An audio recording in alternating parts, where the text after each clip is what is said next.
What's going on, everyone? Welcome to the Season Gaming Bitcast episode 324. It is another fine Sunday, and the Bitcast is right on time with its live show as always. We are here, we're back, we're ready to talk about some amazing looking games, quite frankly. So, for now, we're going to go ahead and get started. We were stuck in a conversation for those of us joining us live out of the gate. Apologies there. We were stuck in a conversation about what sundowning is and, the ability of the sun to affect your mental health. So that's where we are starting this episode today. That's right. That was actually what we were talking about. That's 100% true. I'm not making that up. So one of us learned a whole lot in that conversation. Been an educational morning. Every day's a school day. But I'm back here with the boys, including the lawman himself, sitting in the big house, kind of sideways frame. In jail? How? In the slammer? No, Travis. The big house is the nickname for Michigan Stadium, the largest college football stadium in the country. That is a terrible name for a stadium. It is a synonym for prison. Yeah, I mean that's what I think of. Yeah, the latter is a fact. Yeah, my wife got me that sign when my channel's subscriber numbers passed the capacity of the big house. Nice. I do remember that. We were here for that. Yeah, I believe you did announce that. Yeah, we were here for that. And I remember that. Yeah. I was going to say, I could be wrong on this, so correct me, but isn't the Michigan Stadium not just the biggest college football stadium? I think it's the biggest stadium in the U.S., is it not? Yes, although not in size. So, I mean, one of the tricks that Michigan does is that they're just benches with numbers on them. Oh. So they've squeezed the numbers together a little bit to get to those higher end population sizes. I gotcha. So it's not like one of the gargantuan soccer stadiums or anything like that, but it can conceivably fit that many people into its confines. You just get really friendly with others. You have to. No, you're absolutely touching in an uncomfortable way on both sides. Very cool. That's what we all want. Well, I do think the big house would be a convenient name for you because everyone who subscribes to your YouTube channel should be in jail. I feel. I appreciate that, Travis. It's your support that keeps me going. Wait, I subscribe to him. Hold on. I don't. Hey. Actually, and that's a perfect segue for the Thai guy himself. Good morning. Good morrow, my friend. I'm in a feisty mood today, and I'm very excited to see how long I can delay the show from completion. It's called edging. You're already doing a good job. Pumpkin patch. Okay. Very good. Pumpkin patch. I never did finish that game. By the way, I hate to say this before we get started, but we got a lot of feedback about lore dump being a positive thing. Oh, shit. Yeah, buddy. Let's do it. Lore dump. Should we start with a lore dump? Anybody want to take Anybody want to take a load off with the lore dump? Guys, I'm going to do so many more segments. This is such positive reinforcement for me. And I'm going to let it go straight to my head. I think at least lore dump has to be like, shouldn't we have something that we can all comment on, or no? We're just doing individual dumps. I think there should be a theme where it's not related to games, and then we can each kind of say something that tells the world a little bit about ourselves. Keep in mind, this is literally my worst nightmare, talking about myself and letting people know about my personal life. So very excited to see how that goes for me. But look, I made my bed. I shall lie within it, or in my case, a coffin. Ains, should we start with, we were talking about tattoos before the show. We were. Yeah, maybe that's a good one because we all have opinions on tattoos in this group. Would you? Do we? Like to, I don't know. Well, let's see. Two of us are married to women who have lots of tattoos. That's interesting. Oh, no, I don't have consent to bring Mrs. Hoglaw into the lore dump. Very good. All right, we'll talk about yourself, Hogue. Before the show, I said that you looked like somebody who has never even been inside of a tattoo parlor. And I said that was accurate. Yes. And it's surprising no one. So not really a lore dump, but I will add myself to the I've been inside of a tattoo parlor, but the idea of getting a tattoo is utterly foreign to me. and not something I would ever remotely consider because it seems silly. However, if I did have to get a tattoo, it would obviously be a necktie, right down the middle. Yeah, but then you'd have to, like, to show that tie, you'd have to be shirtless, and no one wants to see that. I mean, you haven't seen me, dude. I'm like, you should see me under here. Ripped. It's For all like you the know. opposite of a Superman costume. Yeah, that's right.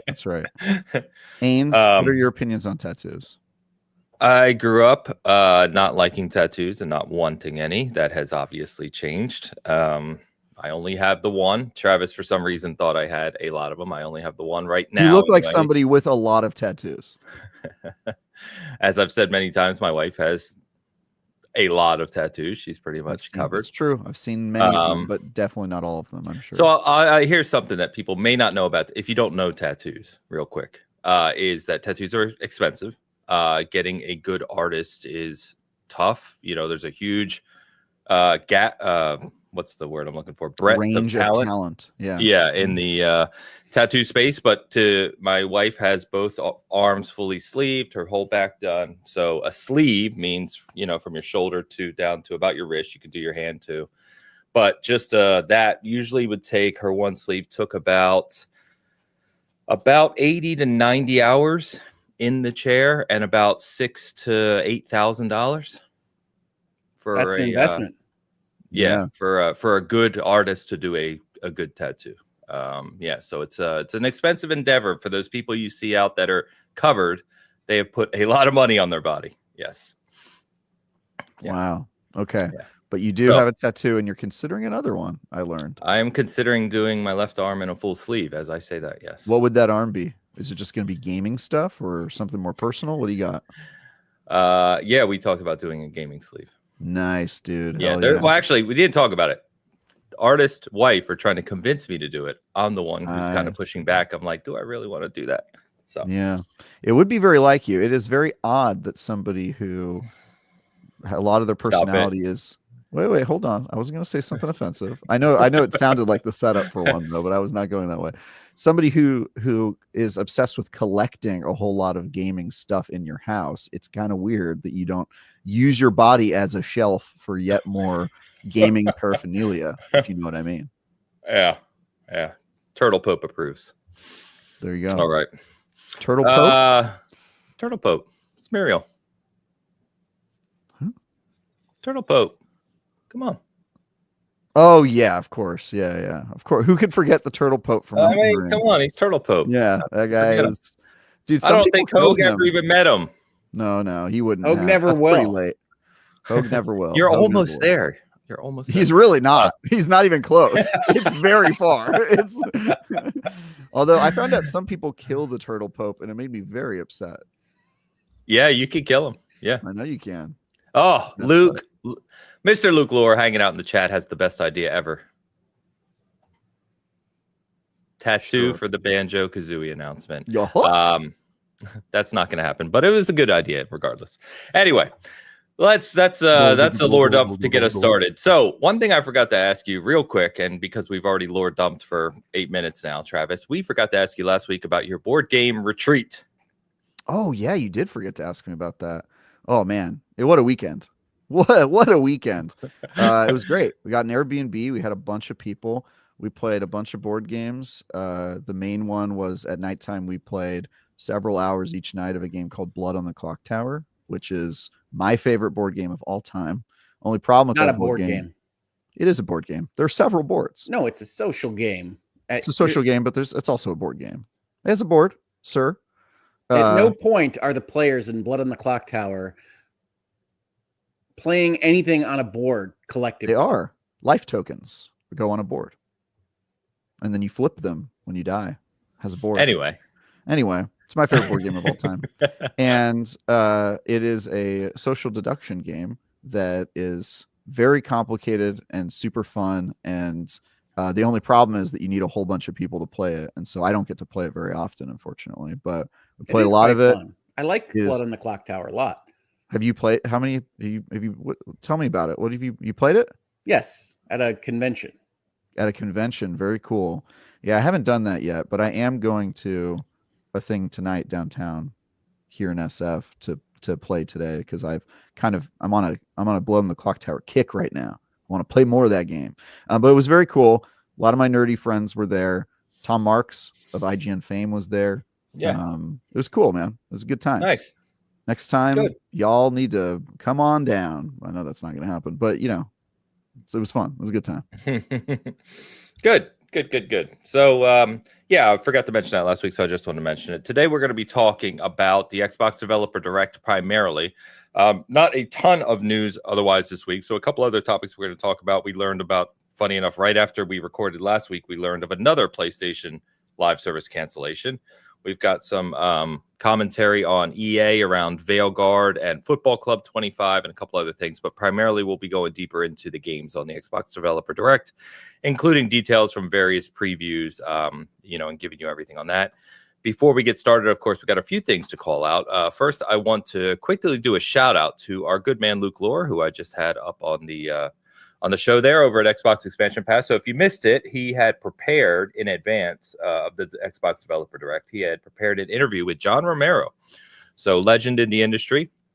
And if you'd like to check that out, obviously you can see that over on his channel, but I would highly recommend it. So pretty cool and an awesome opportunity for him. So shout out to Mr. Lore, who has, I think, we were joking about this last week. I think he's been the most prolific guest of the Bitcast, funny enough, over the years. Unrelated to lore dumps, different spelling. Nice. Yes. I don't think Luke would want us to do a lore LOHR dump because, quite frankly, I'd probably be the only person who'd be able to do that, and I wouldn't do that to him on the show. But, of course, we've got a couple things just to quickly get to, including our Googleman Super Chat kicking us off. Googleman81 offers 10 euros and writes, is the world not ready for a letterboxed for video games? Or, if it is, why hasn't anyone made that yet? And where's my money? AOE gameplay looks sleek. So I don't think the world is ready for letterboxed for movies. I think, the aspect ratio is an interesting one. I thought someone told me, and maybe you guys can tell me this. I thought maybe it was Alex who told me that Outlaws has a letterbox mode. Ains, it does, but I think this question is referring to the review service platform that allows users to review movies and to follow your favorite users. Oh, I'm sorry. Reviews. I'm off on left field. I apologize. Okay, track the films you've watched, right? And then people can know kind of your history with movies. So and your taste. I think some versions of that have existed. Like there's apps where you can track games that you've played or beaten and that sort of thing. But I think it's missing the social component, or if it is, it just hasn't really taken off. To his point, it feels like that would be a more popular thing. It's kind of funny. It'd be hard though. I don't even know how I'd go through and account for all the games I've played / beaten. I've tried. Actually, you can do it on IGN. IGN lets you make a list, and then you can mark all the games you've completed. And we have every game in our database, basically. So you could go through and do that, but I don't even have the energy for that. I tried doing it like one time, and I got through like 100 games, and I was like, "This is exhausting. I don't want to mark every game I've ever beaten." Feels like you could play more games if you weren't wasting your time doing that. Yeah, I think I was trying to make it so that every game I reviewed for IGN, it at least said I completed it on my profile, and even that I wasn't able to maintain. It was just too much. Gotcha. Also, we talked about this when it debuted, and we got the official pronunciation, and I already forget how to say that properly. I want to say it's Nawe. Nawe sounds right to me. Okay, that's what we'll go with. Nawe. Please, someone correct us if that's wrong. Or the highway. Definitively. It's Nawe or the highway. I agree, by the way. That was one thing that went out this week were some kind of preview event for Assassin's Creed Shadows. And we got some clips and some commentary from written reviewers, from YouTubers of Assassin's Creed Shadows. I think it looks great. I do have concerns with the split dynamic of two characters having different play styles. I'm not sure that's going to work out for what I want to do with Assassin's Creed, but I have concerns about all sorts of different design elements that we'll talk about today or in the near future with Civilization 7 and others. So I think Nawe looks great. I think Yusuke looks less so, but we'll see how it works out. So excuse me. One of the things in our preview at Summer Game Fest and some of the stuff the producer talked about was that the vast majority of the game, right? It's more on player choice. So they're two very different characters with different weapons, different play styles, etc. And you can kind of approach the missions as you want to. So if you prefer Nawe as just a gameplay element, right? The ninja aspect, the sneakiness, etc. You can play the vast majority of the game that way. You don't have to use I forget his name. Yosuke. I'm blanking. Yosuke. Yeah. So seems more like your speed dance. So yeah, I mean, I kind of into both. They showed when we had the producer demonstration, they showed the same mission being played 3 different ways, which was pretty cool. So, but I agree. It looks, I think Shadows is going to be really, really good. Yeah. As I've said. So Google, thank you, my friend. Always appreciate you getting us started. And we've got a winter themed Tide pick this week. This is horrifying. I have never imagined snowmen with hair, but this is terrifying. Jesus. We have not had true packing snow here in Southeast Michigan, as my girls will tell you. So I cannot be a snowman right now. But if I were a snowman, I'd like to look that good. Here is another lore dump. You get a double feature here. I have never seen it snow. Leave California, man. Just on occasion, not forever. I have seen snow in its static state, but I've never seen it actually falling because I live in California, and it does not snow in many parts of California, including San Francisco. That is horrifying. Yeah, and I've been to lots of countries, and every time I'm there, or a different state or whatever, and there's snow, everybody's like, "Oh, you just missed it. It was snowing yesterday," and I'm like, "Cool." But as far as I know, people just leave snow on the ground and then tell me it came from the sky. I've never actually seen it. I love that my snowman looks like he's a hitman. You guys just have the stick arms. I'm ready with like the full leather gloves. I was going to say have leather gloves, but what are those digits? Yeah, I think they're lumps of coal, or is that what the buttons are? I don't know anything about snowmen. I will say, Hogue, you're giving great Max Rebo right now with this just top half situation you got going on.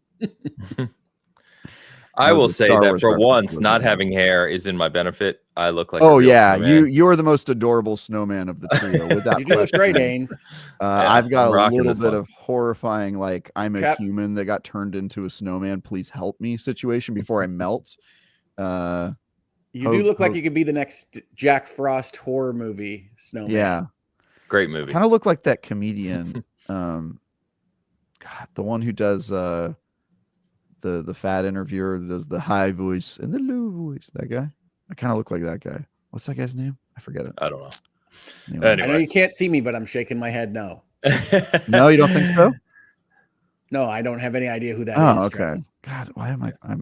It's going to come to me, and I'm going to be so upset. Anyway, I'm horrifying as a snowman. Which, honestly, if you would have said before this, "Hey, Travis, which of the 3 of us do you think looks the most horrifying as a snowman?"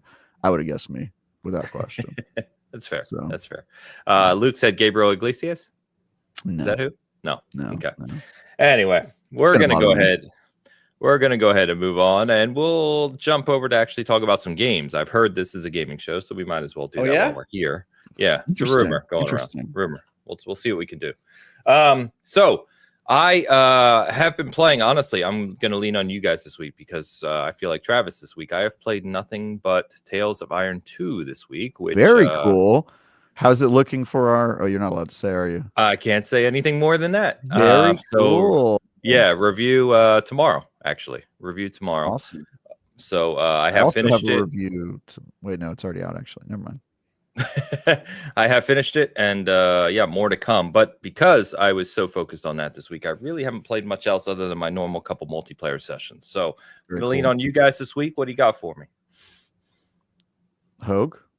You want to do your Hogue's notes? I can go. Yes, beat Hogue's notes. Now I beat the Root Trees Are Dead. No. Sorry. So that was my big accomplishment for the week. What was it? Did it Root Trees Are Dead, the one we talked about last week? Was it as good all the way through? I think that the mysteries in the game are a little bit anticlimactic. But it was cool that they essentially had their own sequel as a second game that you played after you were done with the first game, which I also beat, which was nice. I think the game is really good. I think it's a concept for an even better sequel or spiritual successor. in researching things on the fake internet. But I like what they did. So I do not regret my time with it, which is all I can ask for. Nice. Good times. Otherwise, I've mostly been going through some games that I've either already beaten or were in my backlog to check on performance and other upgrades. So I've been playing Final Fantasy VII Rebirth. You did an audit a lot in my timeline. I love the way you said that. I need to check on performance like you're an auditor going through and be like, oh, yes, this passes the test. On to the next game. This is why we play, folks, just to look at frame rates and measure pixel counts. I'm a very professional gamer. Very fun. It sounds fun, Hogue. Sounds really fun. I'm glad I could deliver that.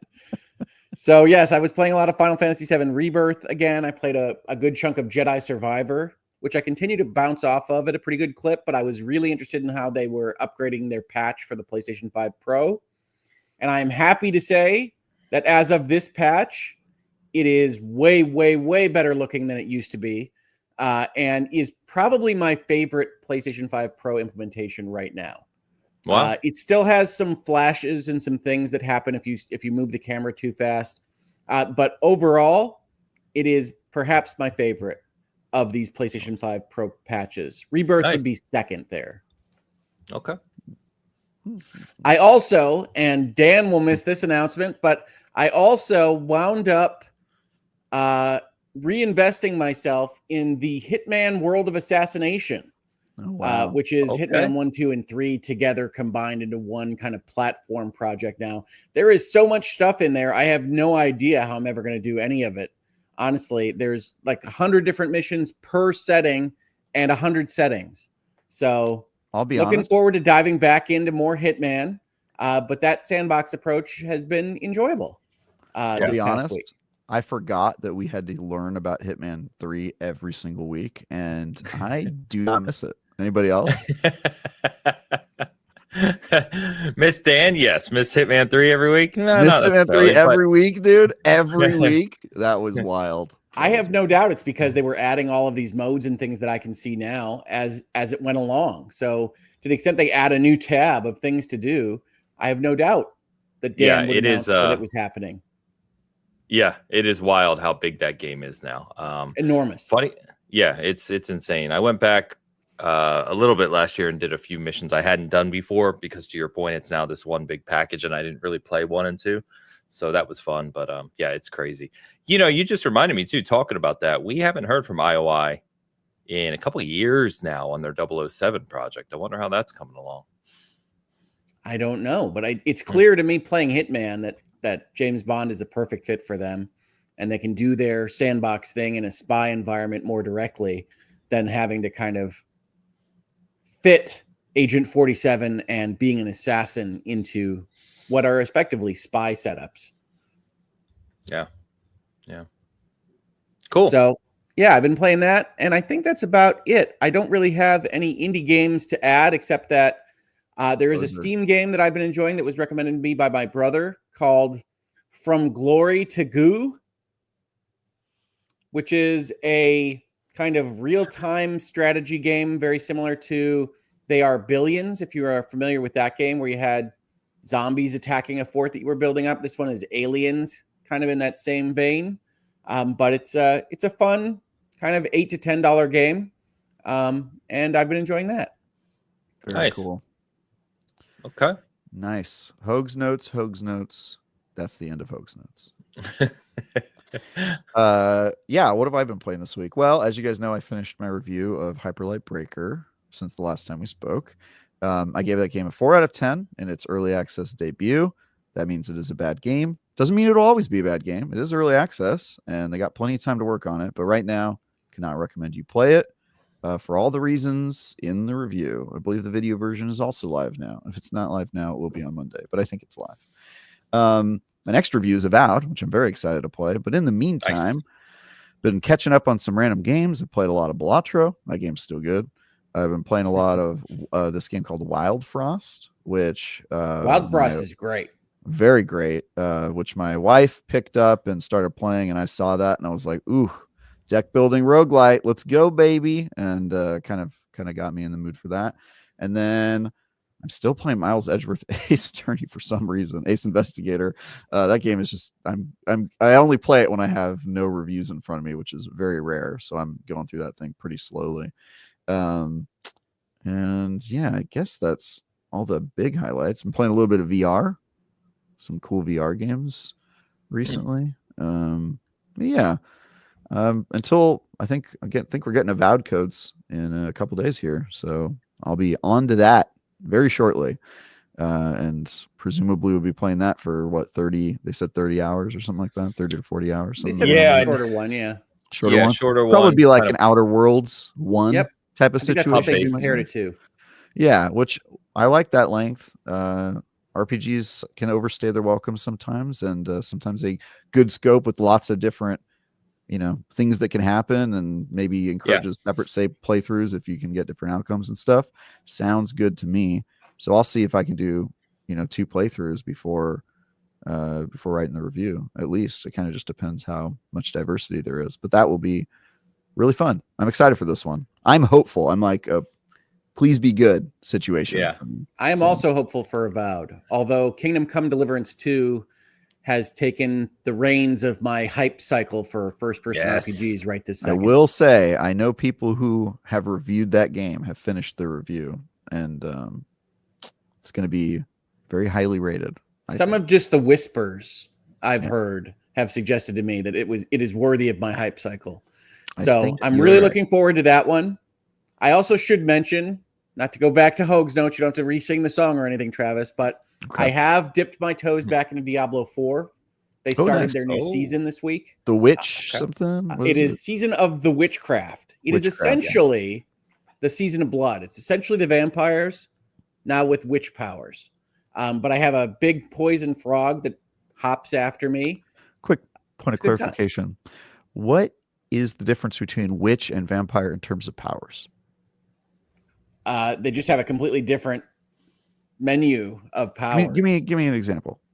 Well, I just said as my witch power, I have a giant poison frog that is accompanying me, and I can have auras and things that suck the life out of things as I walk by them.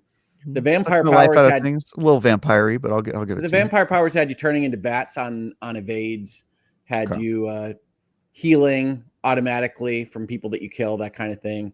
So I imagine that they are similar powers. You don't want to break the balance of your game entirely, but they are different from what was in the Season of Blood. So very cool. I'm enjoying it. I like Diablo 4.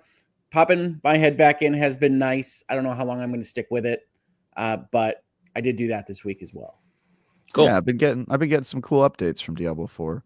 My friend recently went through a breakup, and Diablo 4 has been his new muse. So, if you need a slightly depressed friend to hang out with in Diablo 4, Hoag, I got you, man. I got you. It's actually probably my state of mind when I play Diablo 4. No offense to Blizzard. Slightly depressed. It is a slightly depressing world. Yep. You go visit Sanctuary and go, wow. I guess our world maybe life ain't so bad here on Earth. Maybe we got it all right. I was going to make some comments. I will not. On Kingdom Come Deliverance 2. So I know that reviews should be out next week, right? Or this week as we're recording this. It comes out on the 4th, but reviewers got a month with that game. And let's just say when you give reviewers a month with your game, you're pretty confident, and it's probably going to be pretty polished. Yeah, I think IGN got copies on like December 15 or something like that. It was like before the break, which is crazy. Yeah, I love it. So that is easily my most anticipated game at this moment. We're going to talk about some big ones here shortly, but for the foreseeable future in the next month or two, that's the one I'm looking forward to the most. We also got an Eternal Strands review on Monday, which tomorrow. I know some people playing that game. Alex is playing it for us, by the way. I talked to Alex. He has finished it. Our reviewer, Mitch Saltzman, already also finished it. I think is going to have a review on Monday. So, yeah. I'm just I'm really rooting for that team. It's like one of those things where it's their first game. They're a smaller team. I want them to do well. I think they had a really good concept when I went and saw it. So, fingers crossed for that team. Yeah. I obviously can't say anything, but we will have a review on that tomorrow as well. So. I'm looking forward to that one as well. It's not as big as Kingdom Come to me, but I'm hopeful that it turns out well. Me too. I was typing a comment. Sorry. Well, let's go ahead and jump over then to the main topic. Our Xbox Developer Direct was kind of the biggest news of the week, and shit show. Can I ask a question of you on this, Ains? So Sure. The headline of our notes for this episode is Xbox's excellent Developer Direct. Do you feel like that's poisoning the well a little bit for commentary? Yeah. Because Hogue and I are both of the opinion it was terrible. Oh, well, yeah, please elaborate. So can you change the headline? That is the headline of our Yeah. Xbox is atrocious. Atrocious Developer Direct. Yeah, can we do that? Ains just doesn't usually do this. He doesn't usually give like the editorial commentary. And all jokes aside, you're actually very right. I'm very conscious about the fact, representing SG, not to insert opinions into titles or other things otherwise, right? So when I wrote this, I wrote it because I feel like almost universally every conversation I've had about this show and everything I've seen online was positive. Yeah, I mean, Travis is joking. This is the easiest A I could ever give a show. Yeah. It was really and good. I think that's the one way. Like, I think that's the one time where I'm like, you know what? No, it was excellent. We're just gonna call it as it was. I mean, yeah, it was good. It was real good. That was good. I want to play all those games. Yeah, and we're gonna go through each game, like I said, in detail. So, but about the show itself, obviously everyone has talked about what we want to see out of these companies presenting their games. And there was a period when Xbox was experimenting with different things. We talked about, right, like their Twitch shows, influencer shows, all these different things. And I think a lot of us, and I know we did at the time, were saying, like, just show us the games and show us some of the developers and the insight into that game. That's all we need, right? And I think when they first came out with the Developer Direct, whatever it's been, last year, maybe 18 months, whenever that first one was, we were like 2 years ago. We've seen 3 of them now, right? In this format. I don't know. That could be right. Yeah. But I think we all kind of agreed, like, here's what we want. Like, do more of this. And I think that this one this week was, in my opinion, almost the perfect cadence. Like, you gave me about 8 to 10 to 12 minutes on 4 meaningful games. And I just loved it. I've watched it twice, honestly. Yeah, no, it's great. And it's a great cadence. It's also helpful that they have a lot of arrows in their quiver. I mean, this is a good set of games to show us. But yeah, I want to give credit to Xbox. I want to give credit to, I think it's Tina Meany. Yep. Travis, do you know her? I do know her very well. She's the former editor-in-chief at IGN. Xbox stole her from us, and IGN has been worse for it ever since. Acquired is the word. Thank you. Stole. We're going to say stole. Yeah, she's an amazing person, great leader. Yeah, you can see her fingerprints on this stuff, I think.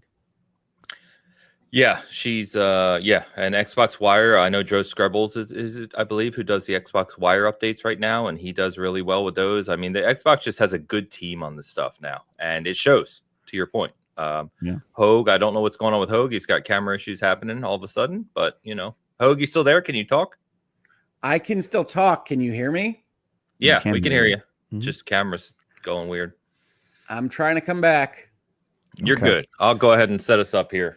So I figure we go through the show in order of the games, and that's how I have them listed on our run of show here. So we're going to talk first about, we rumored last week, there were a lot of rumors. The prevailing rumor was that it was Ninja Gaiden, so I think that kind of leaked ahead of time. But, we didn't obviously get the Oblivion remake. Apparently that's still coming. It just wasn't part of this show. But the long and the short of it is we get Ninja Gaiden returning. So we get 2 things, actually. We get Ninja Gaiden 2 Black, became a shadow dropped on the day of the show, and Game Pass. And, of course, it is available on PS5 as well for $50 if you prefer to play over there. And then the bigger announcement is that Ninja Gaiden 4 is planned for later this year. It's been in development for a number of years now. It's a combination of Team Ninja and Platinum Games, and it is a direct sequel to Ninja Gaiden 3. So this was a hell of an announcement, and I don't know about you, Travis, because I know you're a little younger, but Ninja Gaiden was a very big IP. Yeah, back growing up, and really cool to see this one come back.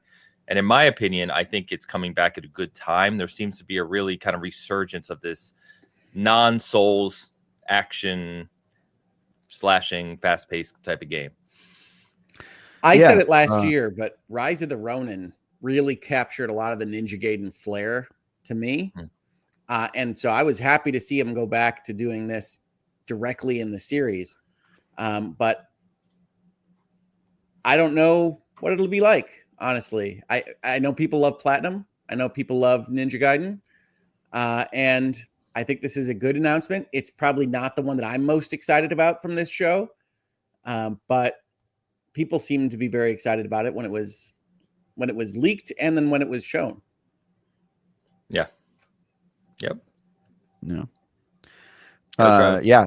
Ninja Gaiden. I think Ninja Gaiden for the original Xbox came out when I was very small.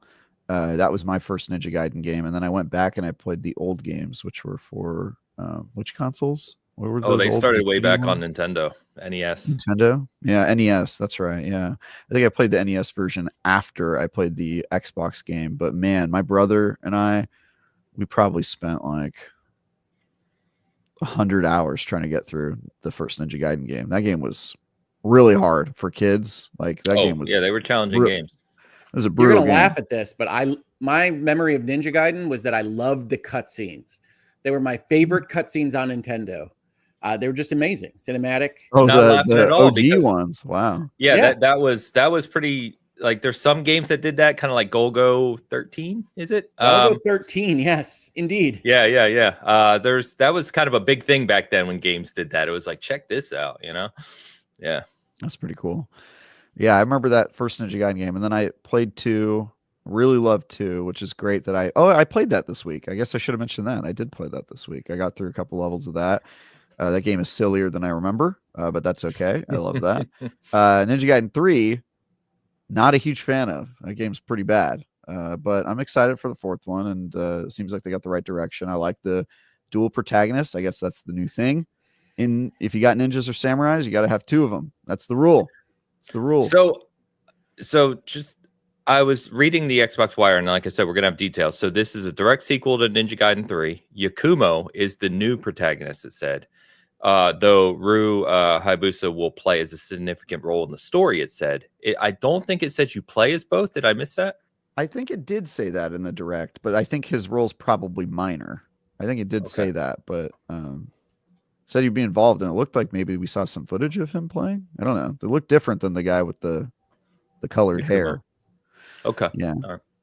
So but also, this is they called out that this is a deal that began years ago when Phil Spencer, 2017 or 18, when they went to visit those studios. And obviously, I think there was a lot of talk after Scalebound with Platinum Games and that relationship. So it seems like this has kind of come through, and this game is actually being published by Xbox. So it is launching on PlayStation 5 as well, but the publisher is Xbox. Which means they're probably contributing a good amount of funding. Correct. Yeah. Which is cool. I mean, to me, Ninja Gaiden is an Xbox game. That's how I remember playing it. The Ninja Gaiden for the Xbox. Wasn't that a exclusive for a while? Yeah, on the original Xbox. I believe it was, yes. Yeah, so that in my brain, my younger brain than your guys is like Ninja Gaiden is like an Xbox series, so it feels right to me. Yeah, that's right. I mean, decapitation and blood. That's how I think about Microsoft and Xbox. So I think that's right. Fair enough. But this was a cool announcement. It's cool to see the series back. I love you, but that is not fair enough. That was a crazy statement. He said he thinks about decapitation and blood. He thinks about stuff. You're like, fair enough. That's a reasonable take. Yeah. No. I do. I will say it again when we get to Doom. It's like, yep, that's an Xbox brand. Well, I think what Hoag's referring to, Hoag, tell me if I'm right, is that there was a time period where Xbox was seen as the mature brand in the gaming space. And so gore, blood, fighting, all that kind of stuff was associated with being on Xbox. Yeah, that's why I liked Xbox as a kid. I was like, ooh, it's got some dark themes. That's cool. Yeah. Don't want to play Spyro. What are we doing here? Playing a cartoon. Now owned by Microsoft. Yeah, weirdly. I mean, so are many things.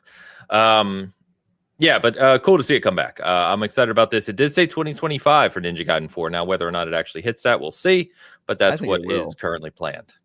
Dude? Team Ninja go fast. Well, apparently not with this game, but they usually are pretty good at pumping them out. Well, it seems like Platinum is the primary developer, with Ninja kind of like overseeing. That's what the Xbox Wire article reads as anyway. So that makes sense. Yeah. All right. So the next game of the show we got, which we have talked quite a bit about here because Travis got to do the very early preview for IGN, is South of Midnight.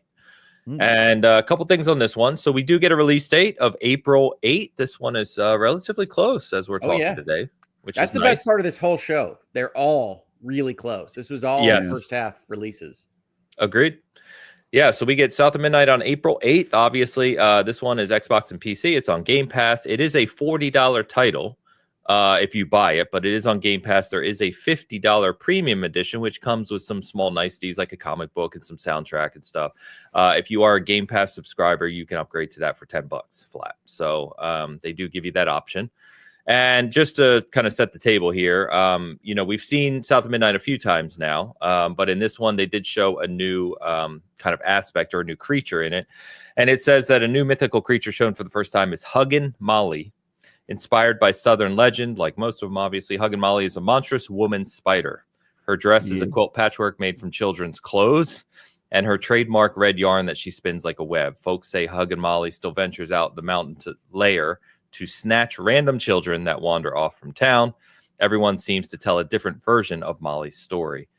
They also provided glimpses of other creatures, including the, how do you pronounce that? Rougarou, a shape-shifting were-owl who lives in a dense, dark forest at the edge of the mountain. So I'll tell you guys, the more I see of this game, the more I like it. This game is shaping up to be really special for me. I love this lore. I love these kind of weird kind of creatures. They played more of the music, which sounded incredible. I'm all about this game, man.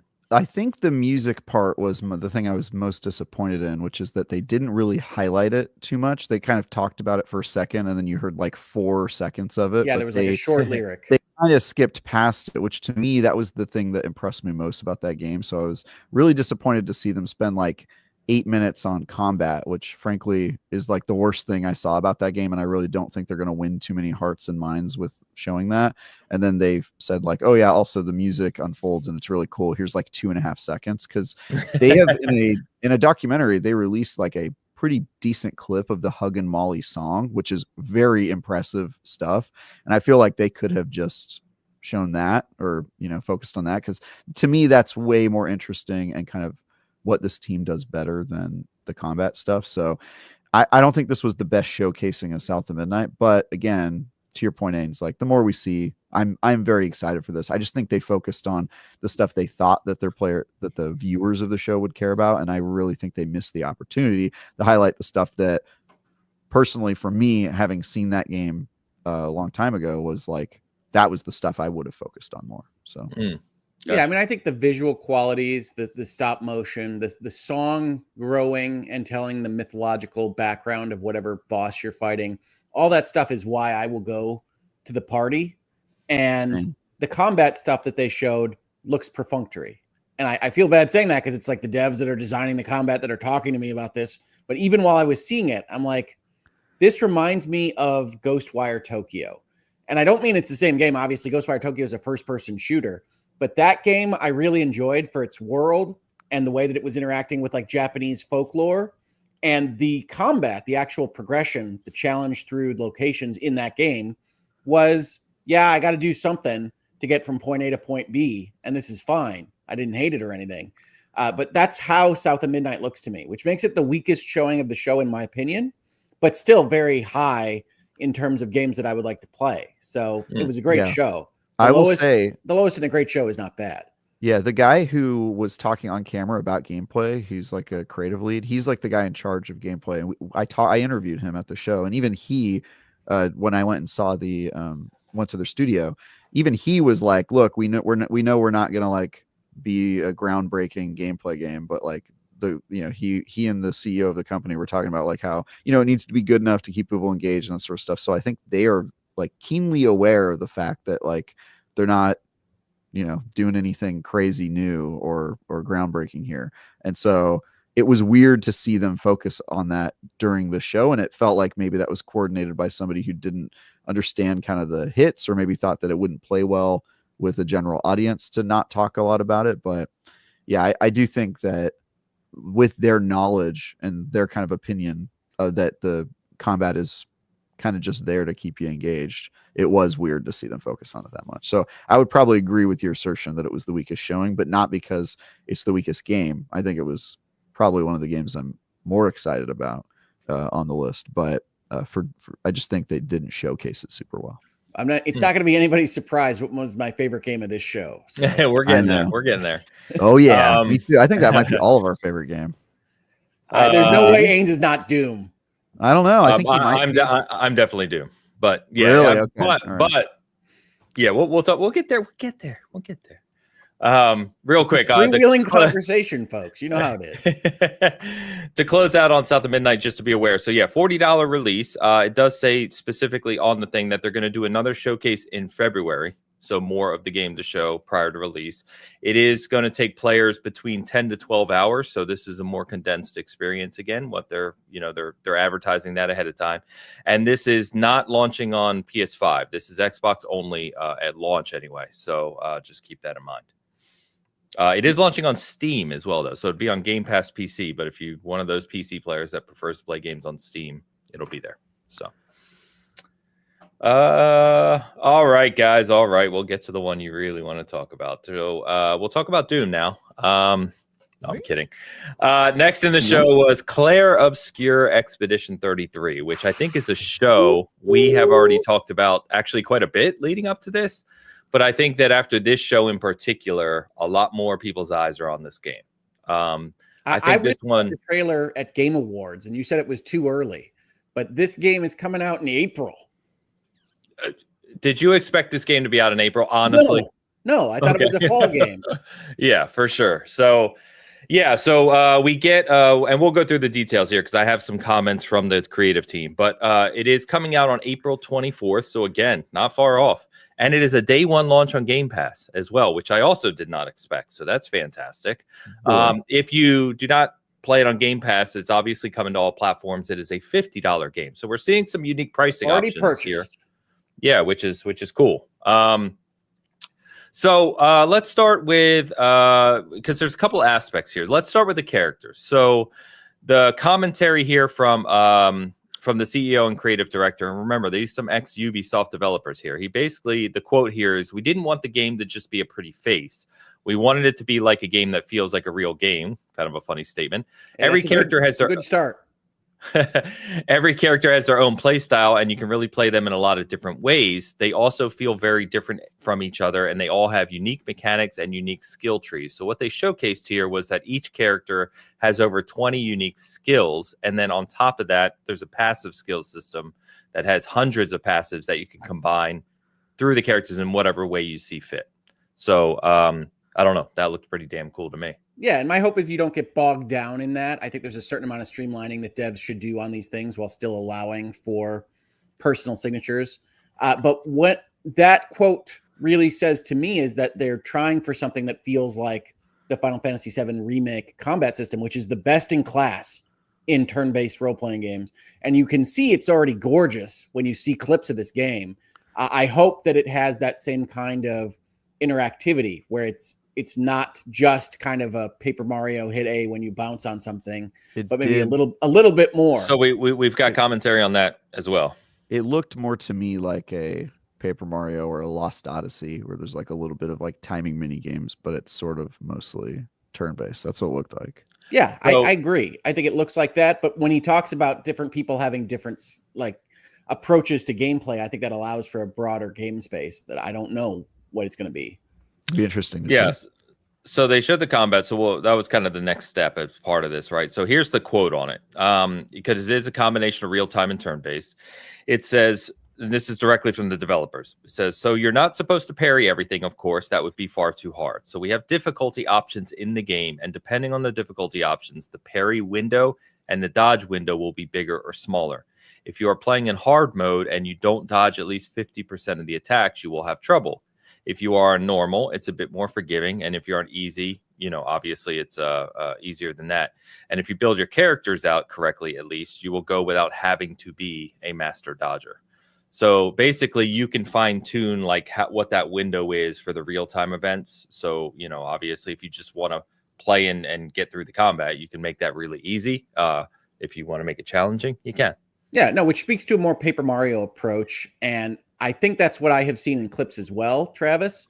I'm just interested in what different playstyles per character means in this context, and I'm perfectly fine with that. I'm a turn-based guy, as you know, and I think that the Final Fantasy VII Remake Project combat is effectively turn-based, but it's got an action core. This would be turn-based with a turn-based core and then action kind of additions. So I think that's fine. I think that's great. It looks fantastic. I am super enthused about a new world like the one they described with the paintress and the European influences. I'm super enthused about the voice acting that we have heard so far, and having a robust combat system is just the icing on the cake. So this is by far my most excited show and announcement, and April is crazy. Like, that's barely enough time for me to even get properly hyped for a game like this for me. This is Final Fantasy France edition, and I am super pumped. Well, Final Fantasy. Final Fantasy. Fantasy, yeah. To that point, and you know me with JRPGs, this is what excited me about this game. And there's actually a quote from the art director on this game. He says, all the strategic depth, well, sorry, he doesn't say, this isn't the quote, but he basically says, all the strategic depth comes to life through dynamic camera work and alien beauty of the world, inspired by the Art Deco style of France's Belle Epoque era.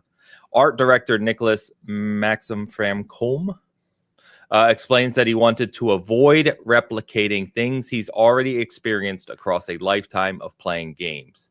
Yeah. Thank you. Because I'm tired of seeing the same tropes and the same environments and the same story across 1,800 JRPGs year in and year out. So I like this a lot. The Tales series is taking strays from Ains.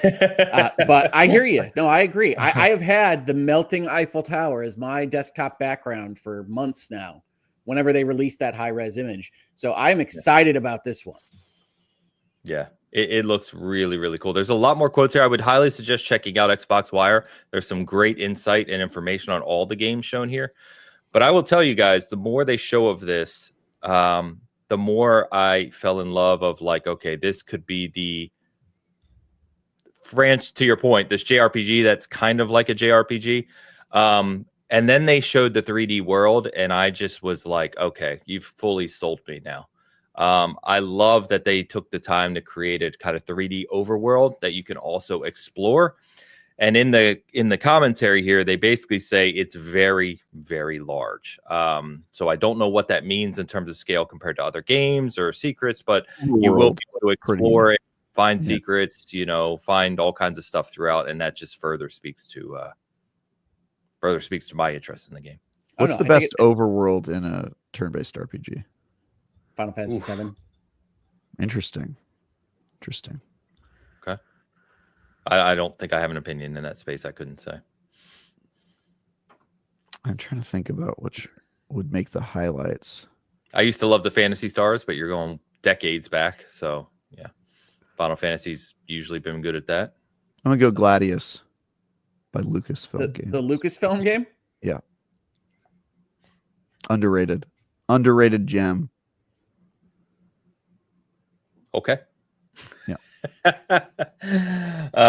So regarding the world, Broche elaborates this is a quote. In the beginning, it seems extremely, extremely big, and it is very big. There are a lot of levels to find, hidden bosses to find on the world map, and there are tons of secrets. And that's also what makes a world map super cool, because it just feels like it's a completely different exploration game and really makes you understand how much you're traveling. As somebody who has interviewed people and then had to take their quotes and mix it down into a video, like I could feel the editor's pain on this one. Like that sentence is a mess, but you have to include it because that's the way that they decided to say it. To describe it. Well, they're French speaking English. I give a lot of leeway to even try to communicate anything. I promise it has nothing to do with their native language, because everybody talks that way. And when you read the quote aloud, you're like, this is the dumbest way they could have said this, but that's just how people talk. They just shoot from the hip. By the way, for those who are really interested in this, like us, it also says that in an upcoming episode of the official Xbox podcast, the team at Sample Interactive will share additional details and insight into the game. So I love that Microsoft saw this game and this project and said, yes, we want to be a big supporter of this. I think it was the Xbox showcase that was the first time we saw Expedition 33. It was, yeah. It was. And so I'm very pumped about this. Now, sorry, Phil. Sorry, Microsoft. I did immediately buy it on my PlayStation because that's where JRPGs live. But I appreciate you helping support this. That's fair enough. And I think that's great, right? Like that's fine. I do agree on the Xbox piece. The other aspect of the game that they showed, were some of these not companions, but these other NPCs in the game and a little touch of a sense of humor, which I really appreciated as well. I think having that kind of Eastern European or especially French kind of just touch of humor and you could see that coming through in the game, and I really like that. Yeah, I'll offset your PS5 purchase by buying it on Xbox Ho just to see if we can try. Balance the scales. I'm really just trying to see if we can get more turn-based RPGs on the Xbox platform. I'm doing a public service, try to put my thumb on the scale. I too bought it on PS5, but it's only because the Lumiere edition has the steelbook, and I couldn't afford that music box, but that music box looks cool. Yeah, I mean, if Xbox would support physical like they should, they'd get more money. Oh God, please fill more landfills. Oh, shut it! It's not landfills. Oh yeah. Yeah, you're right. We shouldn't care about the earth. It's not landfills. You're right. It's all here. Not for long. Humans die.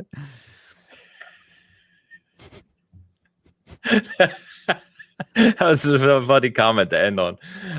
But yeah, this one looks brilliant. I loved everything about it. I think this is going to be a huge hit because everything I've seen post that show, at least anecdotally, has been positive.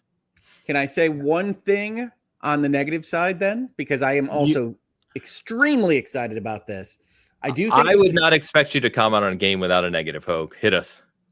Thank you. I think really anyone on this panel, I feel like we all the trailer, which I've watched a number of times, does appear to show some frame rate hiccups in some of its more advanced fighting. And it's a trailer. It's just marketing. But I always assume that you've tried to put your best foot forward when you make those things. And so I do have at least a tiny kernel of concern about performance when things are really flying around. And it's a small team. It's their first go at a major product for these consoles. I hope that it all comes together because I think it's got all of the ingredients necessary to bake a really cool video game. I hope that technological whatever doesn't hold them back. Well, they were probably showing it on Xbox hardware, and you bought it on PlayStation 5 Pro. So maybe you'll have a better experience than most. Or worse. Yeah, I was going to say, it just doesn't necessarily relate to it. So we'll see. I'm sure it'll be buggy at launch. I don't know. We'll see. Yeah. I don't know. They seem to be a pretty big. I mean, they're obviously an experienced team. Pretty bad track record in terms of polish. The what has a bad track record? Big game, small team. Oh, pretty bad. Yeah, I mean that's fair. Yeah, that's fair. We'll see. We'll see. But I think, like many of us, surprised this is really soon. We're less than 3 months away from this one. So is this one on our list, or did they get snagged from us? Our draft. That's a great question, Travis. I don't actually know. Let me see if I can look real quick. I don't know what you're talking about. We did talking about the fantasy draft for games. So I wasn't invited to this draft. I don't know what to tell you. Not. It wasn't mine. It was somebody else's nerd chat invited us to do a draft, and we have a list of 10 games that we actually have this game. Hell yeah. I'm feeling pretty good about that. We have this game, and then I think we also have what's the game that's coming out really soon? That Tales of Iron 2. Tales of Iron 2, yeah, which is really good. How do you Monster Hunter Wilds? Yeah. How do you encounter and deal with delays in a draft of video games? So if the game doesn't come out in that year, it is worth 0 points. So that's where you do trades and stuff, bidding. It's got all the normal rules of like a sports draft. Yeah. I'm told. I've never done a sports draft, and also learned about drafts live during that show for the first time. I was gonna say you don't bid unless you've got some kind of pocketbook draft. I assume it's like an injury, right? Where like it's you get a budget for the rest of the year outside of your draft, and then there's as games get announced with new release dates. Obviously, there's tons of games that are coming this year that we don't know about yet, right? You can bid on those games week over week, just like players. Yeah. I don't think Avowed is on our list, but yeah, we got. I think we have a very strong chance of winning based on the games we chose. Monster Hunter Wilds is a shoe-in, dude. That's going to be that's a lock. Yeah, but let's talk about the best-looking game of the show, Doom: The Dark Ages. I have concerns. Oh boy, here we go. Hoag's here to ruin my fun. No, Hoag, no. How dare you? Just ignore me as per usual on the show. Isn't that why he's here? Well, let me set the table real quick before we get into it. So, Doom: The Dark Ages also coming soon, May 15th. So in the first half of the year. So if you think through what we just said, you get April 8th for South of Midnight. You get late April for Expedition 33, Claire Obscur, and you get mid-May for Doom: The Dark Ages. So one hell of a stretch of a month of games there. This is coming to all platforms, including PS5. It is on Game Pass, of course. There is, some upgrades there, and there is a collector's edition of this one, for $200 for the people interested in that.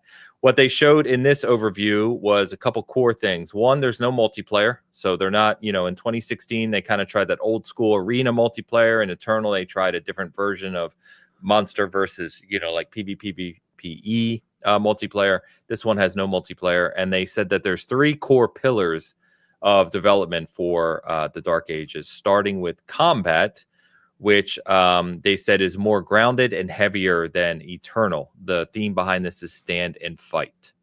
The next is exploration.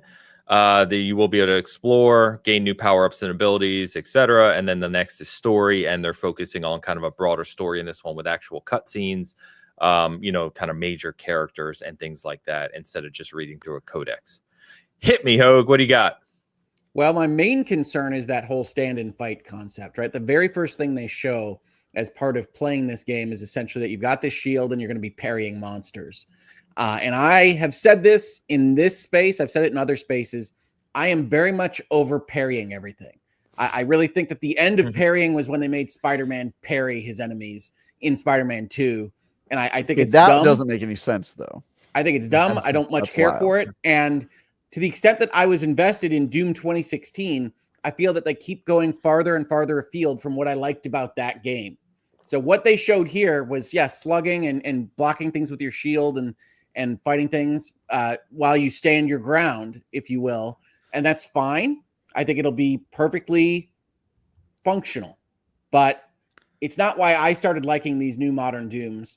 I think Eternal went away from it, and I think Dark Ages looks like it's going even further away from it. So, yes, everybody that I see on my timeline and social media is excited about dragons and killing things with machine guns in the Dark Ages. That's fine. But it doesn't look to me to be as interesting a game style as even Eternal was. And I bounced off of Eternal pretty good, but certainly 2016. And so my concern primarily is that they emphasized a giant sandbox, which I'm really not that interested in giving me after some of the things that I've seen them make before, and story, which I think they're terrible at, honestly, in favor of combat that looks worse than the previous Doom entries. So I get being excited about it graphically. I get being excited about flying a dragon or being a giant mech or whatever. I'm not as excited about this game as I feel like I should be. I think the thing that stuck out to me the most is in the documentary part where they said that each Doom game is like not just a sequel of the last Doom, it's like its own thing. I think that's awesome. I think more developers should take that approach because it keeps things interesting. It makes games feel less like just another, cash grab for that game where they're just doing the same thing. So I like that they're trying something new. I love parrying in games. I don't think it makes sense in all games, certainly not in Spider-Man, but I think it makes sense in a lot of games, especially if you got a big old shield. And as a they decide to give you the big old shield, right? Yeah. Like they decide whether they're going to lean into parrying. Yeah, but it is closer to what the original Dooms were. The original I never parried anybody in Doom. you don't parry, but you are very kind of slow. You're a lot slower. I would say this is closer to the original Doom than Eternal for sure, where you're flying around. And I think that, yeah, it's something new, interesting, cool. Get to parry stuff. I like parrying. I'm a little bit of a sweaty tryhard when it comes to parry timing. So parry away. It's cool to me. I will say the thing that I wasn't as enthused about was the new execution system. I assume that they're responding to some sort of feedback about executing taking too long or taking you out of the gameplay to show you like a little animation, but I really like that part, and just kicking somebody and not doing like a cool thing where I rip their eyeball out or whatever is a little disappointing to me, because they showed a lot of executions and it was very often the same one. It was like they were just getting hit with a sword or they were getting kicked. There's a lot of kicking going on, and I personally liked a little bit more variety in my ripping and tearing that I did not see there. So that part was, I think, a little, I was like, oh, that sucks. You're not going to be ripping people's mouths open and stabbing them with their own horns. So a couple things. So I think on that, I think, and I read this somewhere, I'm trying to find it quickly, but they basically said the glory kill system. The glory kill system is still there. It's just dynamic now. So you have control of how you do it. So I don't think we have confirmation yet you won't be able to do those things. It's just you can do them from any angle and any timing. Like, it doesn't pause the game, to your point. I do kind of agree with you. I thought it was cool. I never really got tired of those animations and it being really kind of in your face, but I don't know. We'll see. It seems like by dynamic, they mean that you can do it at any angle and it just like does the same one. That's like a positive way of saying like a downgraded kind of feature, in my opinion. So yeah, that was the one thing that really stuck out to me, as I was like, oh, these are kind of lame executions. It kind of does away with the glory kill system, to be honest. It's more like a finisher. Yeah, I don't know. I guess we'll see more of it. On the actual shooting, so the combat, what you guys were both speaking to, I can kind of see I can see your opinions on that. Yeah, I don't really know. I know the one thing I did like that they said is that they've made it back to where like the strafing and the shooting strafing is more like classic Doom. Mm-hmm. And that I really like, because that's what the original Doom was. It was all about strafing and timing your shots and everything. So I liked that. Too. Yeah. Yeah, and they also have with the Shield Saw a full melee combat system and skill system. So there's like an actual skill tree for the shield itself. To Hoag's point, the parrying I can take or leave. I don't know how prevalent it's going to be, right? So they obviously show it because it's a new system, but like, do you have to do it all the time? Are you required to do it all the time? I don't really know. So I guess we'll see when that comes into place. I want to ask you guys, well, before that, the other two things, right? The cybernetic dragon and the Atlan, they call it ATLAN mech, a 30-story mech. They wanted to call out that this is not just a one-off thing, like a one-off level in the game. They have their own abilities. They said they're at their own levels, their own bosses. So it's like it's a functional part of the game. I don't know if I'm going to be big on those. I mean, they're cool from a spectacle perspective, but I don't know. I could probably. And I think that's why they were included there. Was for the spectacle. I actually had an issue even when they first announced the mech, where the issue is the same that you have in any time when you change scale like that, is if you don't add enough detail into what you're showing, it just looks the same, right? So the clips they had of the mech, I thought really showed off that you couldn't tell that you were in a, whatever they said, 30 stories, 300 feet, I don't know, a really tall mech, because everything looks the same when everybody's the same size as you. So that was unimpressive. The cybernetic dragon, okay, you've got a dragon with lasers, that's cool. Who doesn't like a dragon with lasers? But I don't know how that's going to play. I'm sure id can make it fun. I don't know how much it's going to be a major part of the experience. But honestly, while I was watching this part of the video, I was still thinking about parrying things. So, well, the thing I want to ask you guys about, because it's obviously, as always with a lot of stuff we talk about here, it depends on execution, right? And implementation, but they talked about exploration. And for me, I'm an exploration hound in my games. I've talked about that. So I like the concept of this and kind of discovering things, secrets, getting new abilities and power-ups and stuff. But obviously exploration in a broader sense, a broader sandbox, is not really classic Doom either, right? It's usually a little more condensed. So I'm excited about this, assuming that as you're exploring, you're still getting that classic Doom combat and enemies and everything else. I don't really know what this is going to look like when we play it. What did you guys think about that? There was one line in the video that I really disliked, and it was something along the lines of, "This is the biggest level we've ever had in Doom, and you can the players can decide whether they're going to go look in this area or fight this boss or this boss." I really don't think that Doom as a franchise or that id as a creator is very good at moving you in a space like that in a way that's going to be satisfying. I want the devs to set up situations that are exciting for what I've got as my armament for the game that they've designed. And I think open world, even linear, large, wide world, whatever you want to call these things, is a different kind of design skill set, and it's not one that I've seen id really show off. I really didn't like Rage. I didn't think those games came together. I'm hopeful that this one will come together.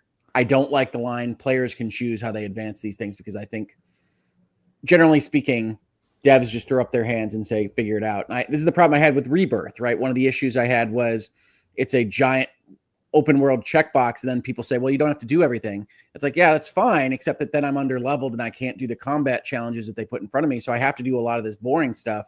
And I know in Doom, if there's enough that's valuable that I have to go find, then I'm going to want to go find it. And then the pacing really has to be set by the developers to make that still enjoyable as I progress. And I don't know whether they can do that or not. I haven't seen it in the past. I think that's actually very fair, Hogue. And to your point, there's actually a quote in the Xbox Wire article here I'm going to read, which is only kind of speaks to what you're talking about. So he says, it's power through progression, which leads to exploration. Every critical item you need to dominate in Dark Ages is either held by your enemies or hidden in the world. Seek, discover, and destroy. So it sounds like a combination of boss battles, big enemies you have to take down in combination with exploration.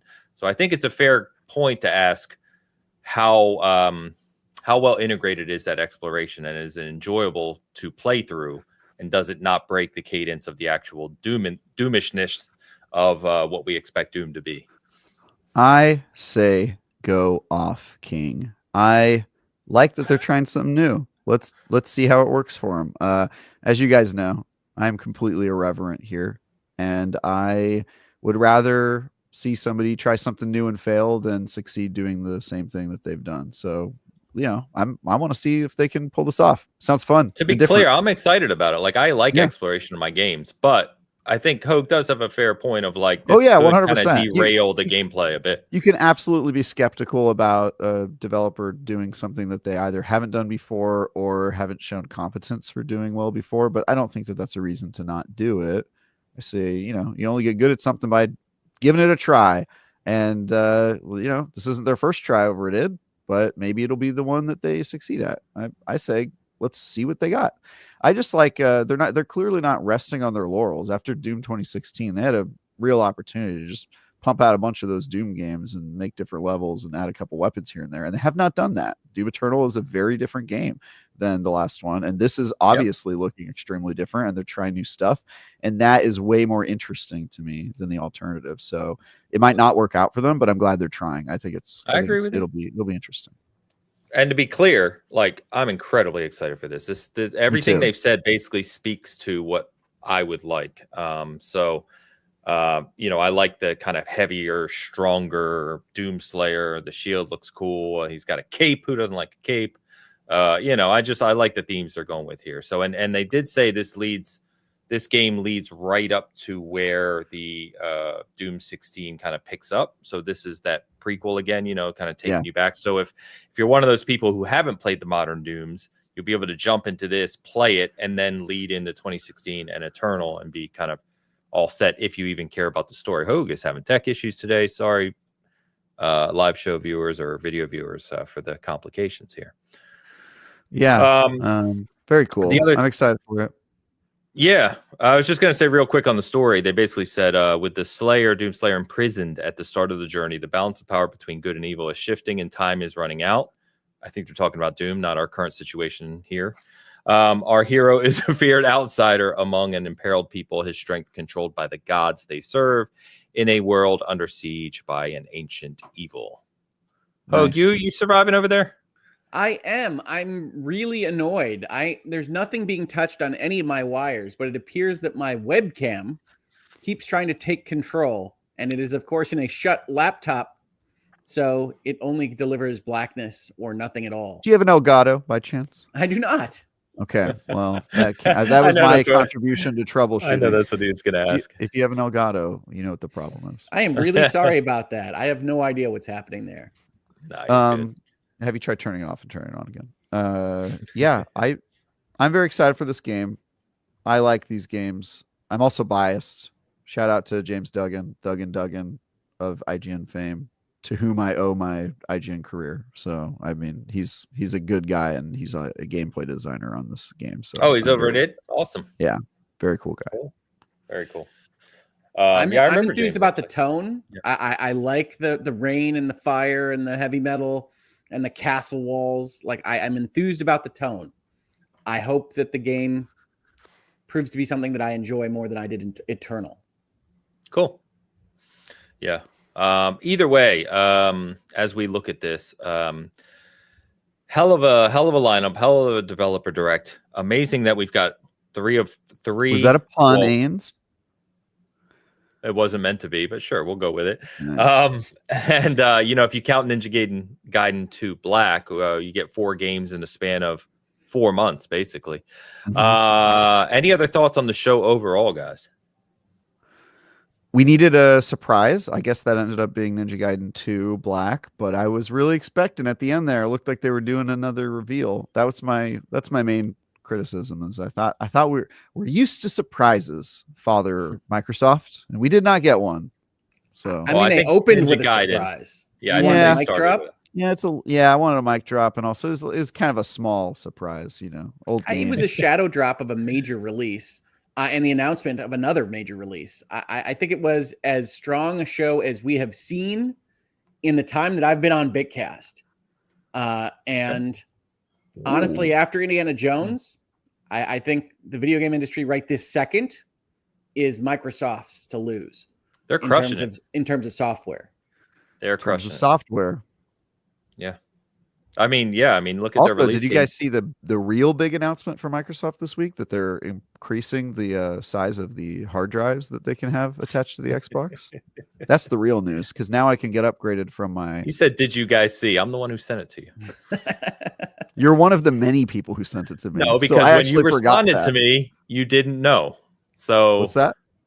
So when you responded to me, you didn't know at the time. You were the first one to send it to me. Yes. Many people sent this to me because they know that I have like 38 terabytes of storage in my Xbox. And now it's going to be, I don't know, maybe 60 something. We'll see. I need it though. Boy, do I need it. I'm so low on storage. It was a fantastic show. Yeah, that's one of the things I was going to mention, Hogue. So if you count Indiana Jones, which came out in December, right? You've got Indiana Jones, you've got Doom: The Dark Ages, Ninja Gaiden, which they're technically publishing now, right? South of Midnight, you have Avowed coming out very soon. You have Outer Worlds 2 and Fable still scheduled for this year, as of this moment, anyway. On Fable, I just found out that Eidos Montreal is working on the story for Fable. And they are the writers of my favorite written game of the generation in Guardians of the Galaxy. So I am renewed in my enthusiasm for what the Fable project can be. Aha, well, good, because it's on our draft pick list. So we're also really invested in it doing well. I did not participate in this draft. I'm very sad that I cannot participate in these conversations. But that was one thing I wanted to mention to you, is I did see an article on that I didn't know was the case, because I have said here that I want Fable to be good, but I'm worried about Playground taking over story responsibilities. And Playground can do that, but they're going to have essentially a very effective story consulting team helping as well. That makes me more excited about that. Very cool. I know a week or two ago, the kind of writing team came out, to your point. Maybe I forgot the Eidos part, but I know some people like Steve at SG, really getting into the writing space, and talks to quite a few people like that. And when he saw the names associated with Fable, he's like, this is going to be great. He's like, these people are like top talent. And they're funny too. They're good comedy writers as well. Yeah. So Yeah. But anyway, my point was that we've been talking for years now, since you guys have been on Bitcast, right, about Xbox's acquisitions. That's a great word. Acquisitions, and them getting to this release cadence, which they've talked about openly, about a first-party game per quarter. And release dates aside, 2025 is shaping up like Xbox from a first-party perspective. It's going to be an absurdly good year, which is it feels like the pendulum goes back and forth at times, but we're talking about PlayStation. Like, what the hell are they doing? Like, what are they actually delivering?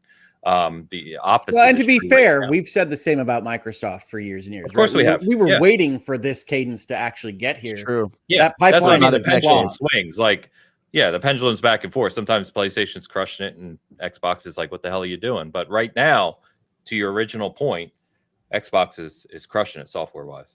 This looks like a hell of a streak. And yes, the people will come out and say, well, they're putting Doom on the PlayStation. We already know Expedition 33 will be on the PlayStation. We assume Ninja Gaiden will be on the PlayStation, right? Even if it's published by Xbox. Yeah, Ninja Gaiden is confirmed. They actually showed the PlayStation logo during the Xbox show. Oh, all right. Yeah. So, I mean, that's a part of this conversation as well for people that are interested in the sales figures of the boxes themselves. Microsoft isn't doing itself any favors on that front. But as someone that plays games and doesn't just look longingly at my plastic box, I'm really excited about this release schedule. I'm really excited about what might be hidden in the back half of this year. And I'm really excited about April giving us whatever the heck Nintendo's been hiding for a year and a half. So it's a great year for seemingly everybody but PlayStation right now. Yep. From a publisher standpoint. This is one thing I just want to let you guys know, given the review I've been doing for Tales of Iron 2. We got Kingdom Come Deliverance 2 in a week. I don't think I'm getting Outlaws, boys. I don't think I'm getting to it. It's not going to happen. I think this is your chef, your bakery. Added to it's a fresh cupcake on the menu. Yeah, dude. Yeah. It's all right. It was just my favorite game of last year. It's fine, Ains. I really plan to get to somebody it, who doesn't have since you're somebody who doesn't really have an affinity for the Stars universe, you can skip it. You have my permission. Yeah. I will play it at some point. I want to do it this month, and it's like the month is gone now, and it's not happening. You won't play it. I will play it. No, it's in the bakery, but I'm gonna taste it for sure. Yeah. Less than 1% chance. Oh man. All right. Well, we'll touch on real briefly, which I don't really mean to make this a back-to-back or a comparison segment, but we did learn after last week's conversation on PlayStation canceling the projects with Jason Schreier breaking the news, etc., that the Horizon MMO has also been canceled. There was a Horizon MMO? Not to be confused with Horizon Online, which is still in process. Yes. Hey? Yes. I didn't know about either of these projects. There was an announcement, I don't even know, years back now, that PlayStation was entering into an agreement with NetEase. Yes. And this was going to be one of the outputs of that relationship. Correct. Horizon MMO or they literally have a picture of PlayStation with NetEase signing the contract to make this game.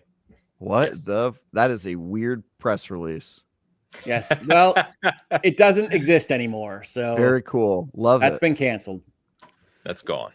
Wow. So what is online then? What the F is that? They are working on some kind of Horizon shared universe game as a service thing. That's all we really know about it at Gorilla.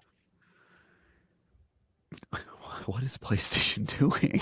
I'm so confused. It's a weird choice. I don't know, but I just wanted to call that out. It came up right. We got comments last week because after we finished the show, this came out like on Monday after we finished the show. So I just wanted to mention it.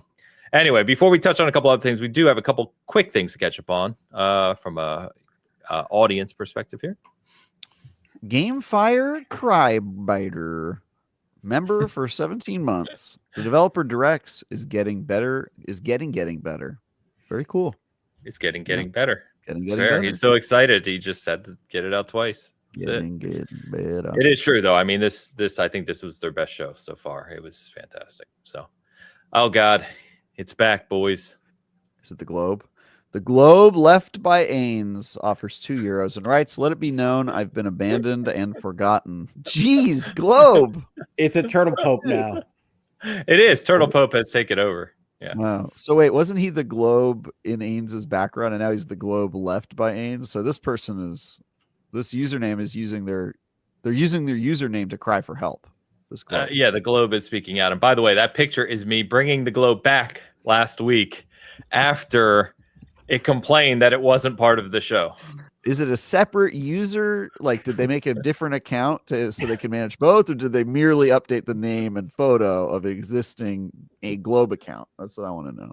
We don't ask these questions about the people that are invested in our product and that give us money, Travis. Wait, they give us money? Why am I not? They give Ains money. Well, they give Ains money. Okay, that's good for him. It's good for me. The show it's not free to run, right? My labor's free. It doesn't feel free to me either, Ains. You know what I'm doing over here? I have to wake up in the morning. It sucks. All right. What's next? Labor. This is laborious. It is. You make me hang out with Hogue, my sworn enemy. Rival clan. Oh my God, Clan Hogue. All right, Globe. We're gonna talk later. We'll settle this once and for all. Random name. Random_name, $9.99. With Xbox publishing Ninja Gaiden 4, it makes me hopeful that more independent and third-party publishers will go to them to make games we might not normally get, because they will get the support they need. True. They got a big bucket of money. You might as well go ask after it if you need a big bucket of money. They got a big bucket of money and apparently let you do whatever you want, which sometimes bites them pretty hard. They do seem to have a relatively lax quality control. So we'll see how that goes. I think it has to do with the fact that their leader was a creative who developed games and believes in creative freedom and maybe goes a little too far in that direction and doesn't give them the strict guardrails ruler you sometimes need to slap them with, because creatives will work on their game forever and never release it. That's what I think that is a possible interpretation of events. It's also possible to say, if you want to get your game made by Sony, they also have a bucket of money. You just have to name it Horizon something. Right. Or remake. It's got the word remake or remaster in it. They will also give you money. Random name. No, definitely. I think it's really cool with Ninja Gaiden. Maybe we'll see more projects like it. So, thank you as always, my friend. Hope you're doing well. All right. Want to comment on this very briefly. So Electronic Arts comes out this week and talks about slashing their fiscal kind of projections due to both Dragon Age Veilguard and Football Club of all games. 25 underperforming. Now let's keep in mind, before we get to Veilguard, Football Club, or what used to be FIFA, was like their cash cow. FIFA is one of the best-selling games globally every single year. Clearly, or maybe not clearly, but it seems as though that the loss of the FIFA license definitely had an impact on them. Football Club maybe didn't do as well as they expected.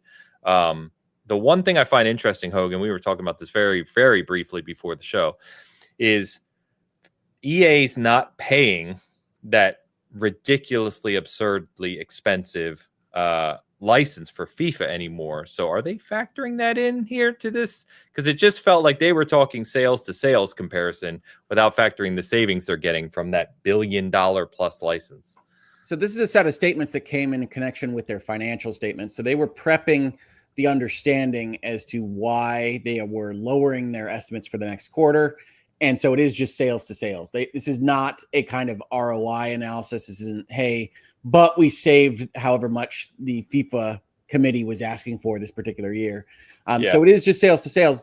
I think more interesting to me is that they announced this specific piece with Veilguard almost as if to cloak which one was more responsible for their lower estimates, right? So you had a lot of reports online about Veilguard comes out lower than everybody expected and their stock price immediately plummets. And I look at that and say, well, their stock price plummeted because their major tentpole pillar of the freaking company game released, and they said that it's lower than expected. That's why that number goes down. Veilguard, yes, appears to have underperformed even their modest expectations. We kind of could see that in things like the Steam concurrency as it was happening. But that's the interesting part to me is Electronic Arts has mostly survived the kind of pandemic deluge and cutbacks that we've seen in other companies, primarily because they've had all of these yearly gas games that could just be depended on. And it's possible that Football Club is much worse. It's possible that when we actually see the full breadth of costs and income and revenues, that it's not as bad as even this would indicate. The stock market, I know I don't need to tell you folks this, but the stock market is not always rational and prices in things that maybe it shouldn't be when it gets a bit of bad news. So Electronic Arts coming out here tried to cover this. I think also tried to cloak how big of a loss they took on Veilguard by essentially making these two statements simultaneously. And so I don't know what's next for BioWare. I don't know what's next for Mass Effect, what Electronic Arts is even going to do in the single player space. I think Football Club, FIFA, whatever will be fine. I don't think that license makes a lot of sense to spend an extortionate amount of money on. I don't know why some of their live extortion amount. Is that a unit of measurement? One extortion of money? Oh, extortionate. I mean, if you know FIFA, that's pretty accurate. I said extortionate amount. Yeah. Oh, I thought you said an extortion amount. I was like, that would be a pretty good unit of measurement. No, an extortionate amount. Very cool. Yeah, I do know enough about FIFA to know that they are probably not above extorting people. So that's no. They're a corrupt organization. They're a mess. Allegedly. Yeah. Guys, they're a non-profit, okay? They're clearly benevolent. In any event, I don't think anything that EA has said is indicative of whether or not it makes sense to actually spend that money on FIFA. I suspect it's still a bad idea to actually give in to that kind of payment. But Electronic Arts is next up, it would seem, on difficult news post-pandemic. Yep. Do you guys think Dragon Age has a future? No, not at all. Nope. No, I think they burned that to the ground. I am on the record saying I think Veilguard is a perfectly okay-ish video game. I think it's a bad RPG and a terrible Dragon Age. And I think that we will never see it again. I'm not sure BioWare gets to Mass Effect 5. Wow. That's a bolder statement. I probably agree on Dragon Age. I think we may be done with it. Mass Effect, though, like you think they would get to it would be that dire to where BioWare would just go away and Mass Effect 5 never comes out? No, I think we have to get Mass Effect, but I do agree Dragon Age is probably done. And honestly, I'm kind of done with it. I hope that they spend their time working on something new and different. And BioWare, even in its current iteration, I think has shown that they can do that. Like they have talented people. I just think that they need to break away from what they've done. They can't just be releasing 2 games. Well, I think from the Electronic Arts boardroom side of things, you look at these idiots that haven't made anything that has made us money in a decade, and you say, well, how much more do we want to fund? I get that. I think I think Mass Effect has enough clout for their company that they will at least let that go through. I mean, we don't really have much of an idea how far along they are, but my guess would be that they're fairly far along. No, I think Mass Effect 5, the most likely scenario is it's the last BioWare game. But I would not be surprised if it doesn't make it to the finish line. Gotcha. Well, yeah. I don't have anything to add. So I guess, obviously we'll see. No, you have something to add. You need to say Anthem at least once in this conversation. Oh, thank you. Yes. Well, if they would have just done 2.0 and stuck with it, they'd be in good shape right now. See? You might not be wrong.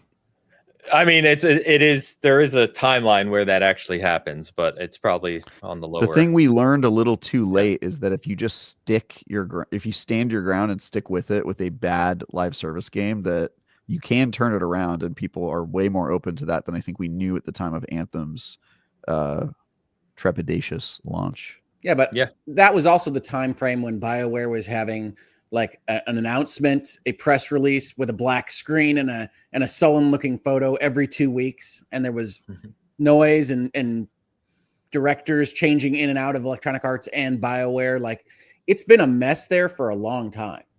Yeah. Yes, it has. Yep. Well, Anyway, we'll see what comes. We'll see if we get a Mass Effect. Hopefully, we're still all alive when that happens.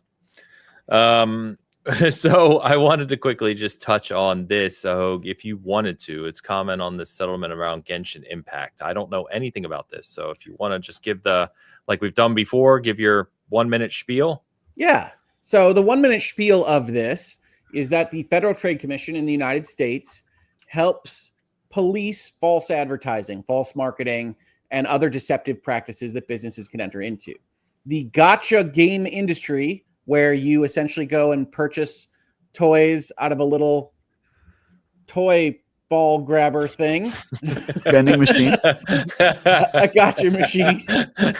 That's actually in the FTC documents. That's how it's named. is known for a certain lack of transparency about what the odds are of actually getting something that you want versus just random stuff. And in this particular case, Genshin Impact had enough popularity and enough children playing it that the FTC decided to take up a claim that the developers behind Genshin Impact were not being transparent enough about what their gacha mechanics were doing.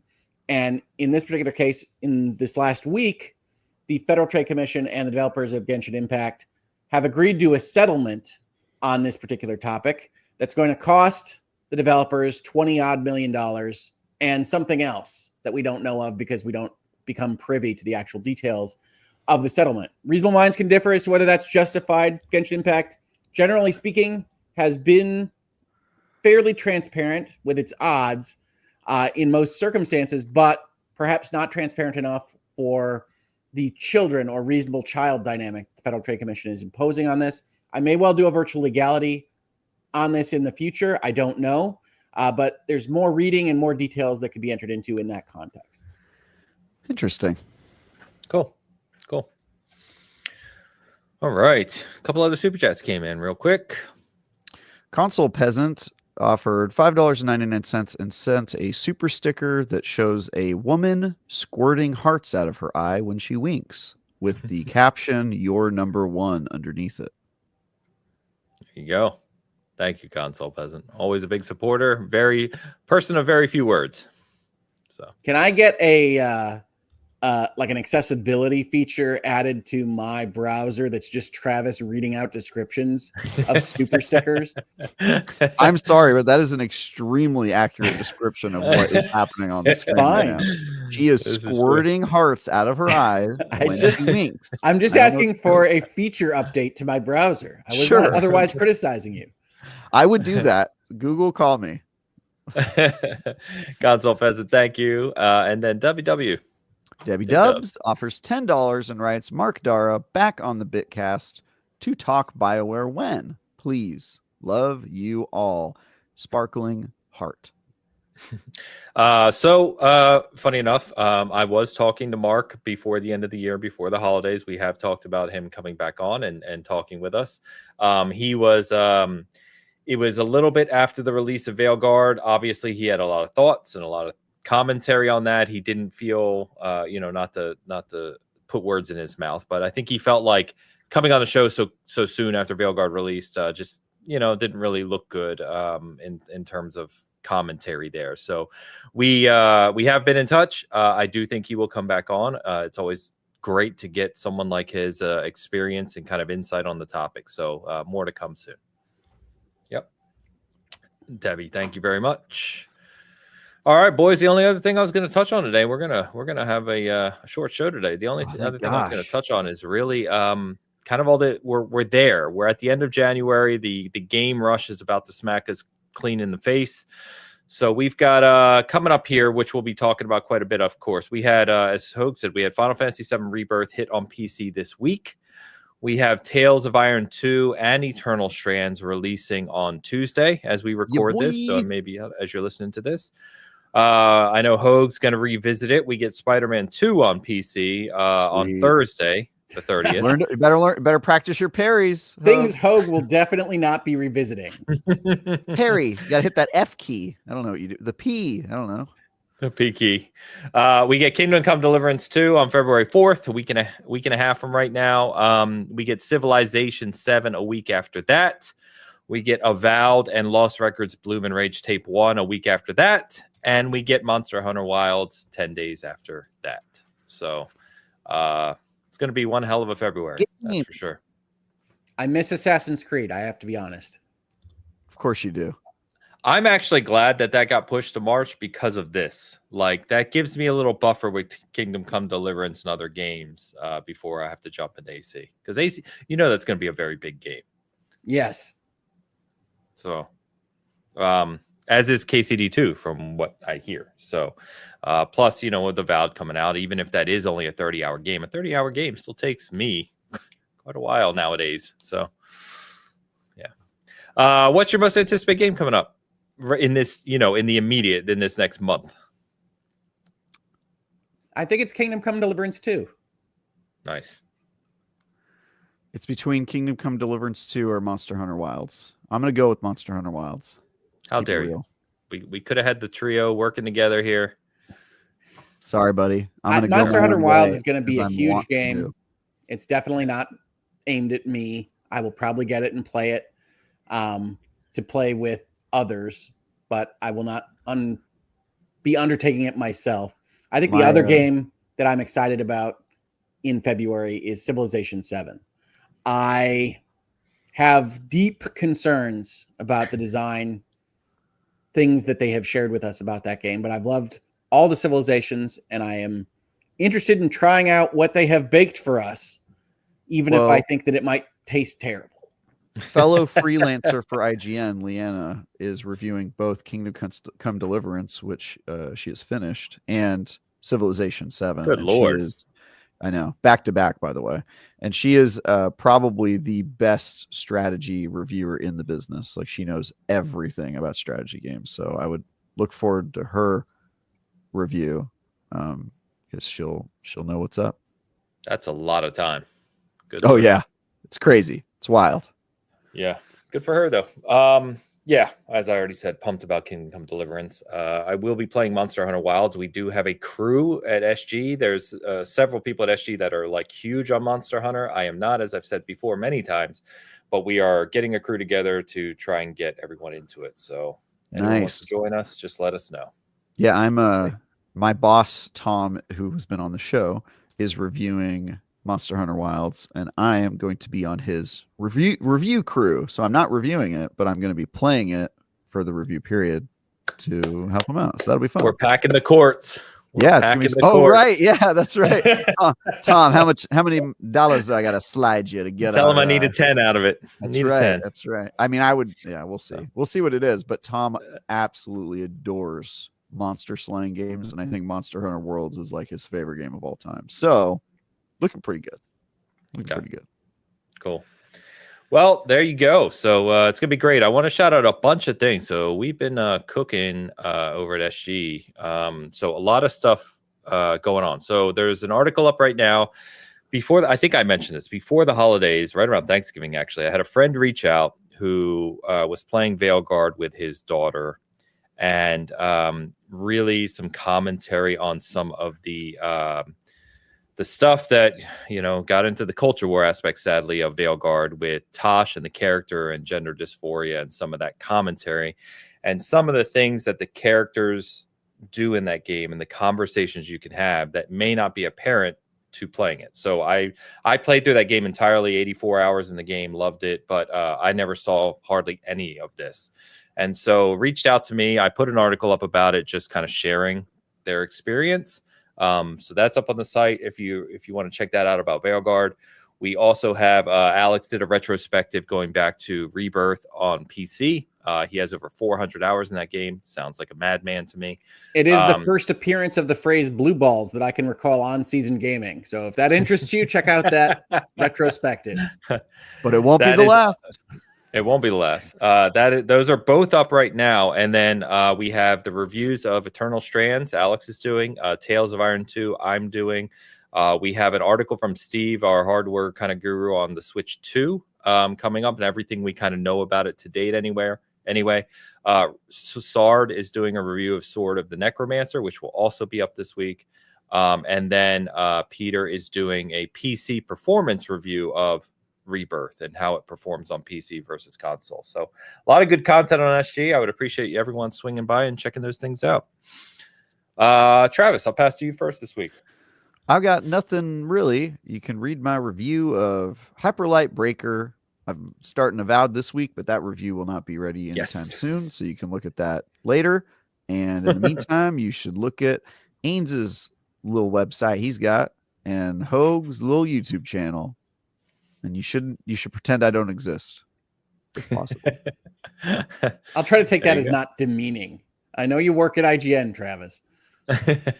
Hey, you meant little channel. Oh, little channel and little website. I meant it like as a colloquialism, not as like a you're small. I meant like little. I was trying to be friendly. I mean, our site is small. I make no qualms about it, but Hoag, what you want to call out, man? Well, honestly, from the public's perspective, I didn't do anything this last week, so I didn't release any videos. I didn't participate in anything at Last Stand. I did not otherwise impose my face or voice on anyone outside this household. And so I have nothing to pitch except that the longer I take to make my next Justin Baldani versus Blake Lively video, the more lawsuits they actually issue against each other and the more problems that I have in even catching up to that story. So I'll probably get on it this week. And there are a number of virtual legality topics that I have that I could make some videos on. But if you have any that you want to mention, come into the comments, comment on any video. YouTube sorts them all so I can see them when you make them, and let me know. Otherwise, I'm available on Twitter and other places that are not terribly conducive to human growth or high levels of spirit. So you can contact me there. Beautiful.